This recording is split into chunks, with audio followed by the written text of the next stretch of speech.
सैवायं मया तेग योग प्रोक्त पुरातना भक्तोऽसि मे सखा चेति रहस्यं हेतुदुत्तमम्। अर्थात तू मेरा भक्त और प्रिय सखा है, इसीलिए वही यह पुरातन योग आज मैंने तुझको कहा है, क्योंकि यह बड़ा ही उत्तम रहस्य है, अर्थात गुप्त रखने योग्य विषय है। बहूनि मे व्यतीतानि जन्मानि तव चार्जुन तान्यहं वेद सर्वाणि न त्वं वेत्त परन्तप।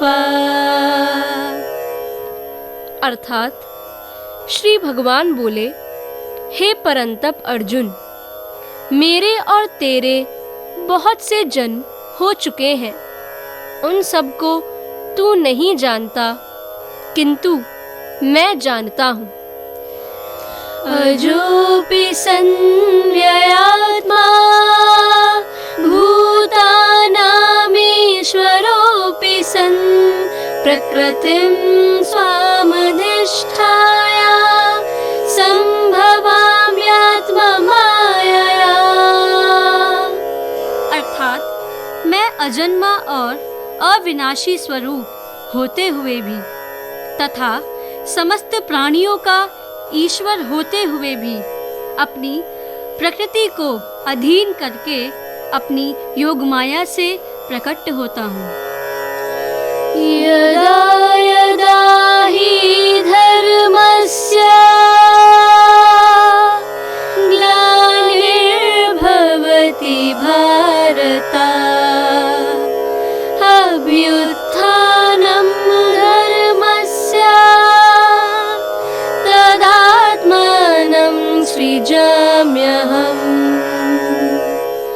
अर्थात हे भारत, जब जब धर्म की हानि और अधर्म की वृद्धि होती है, तब तब ही मैं अपने रूप को रचता हूँ, अर्थात साकार रूप से लोगों के सम्मुख प्रकट होता हूँ।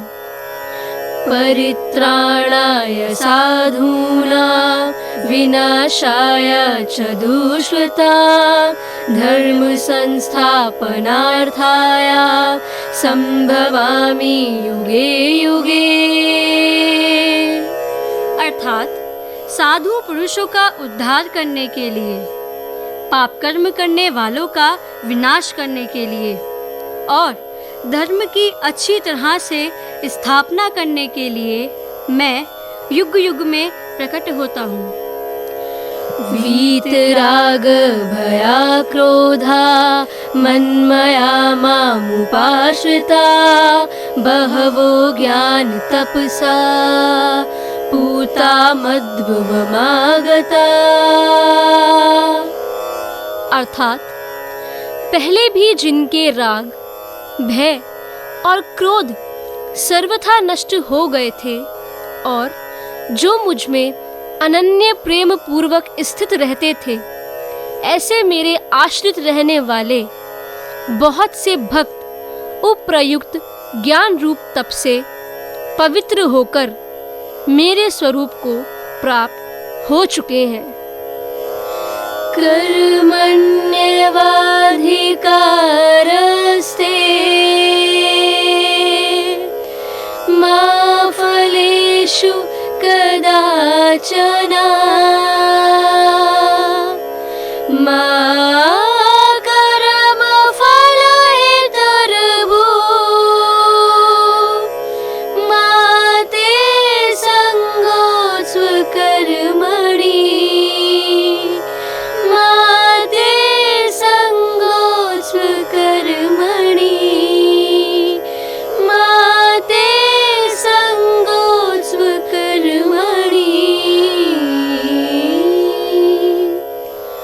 अर्थात तेरा कर्म में ही अधिकार है, ज्ञान निष्ठा में नहीं।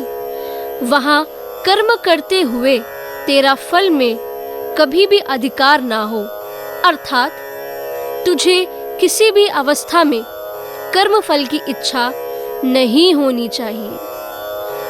ॐ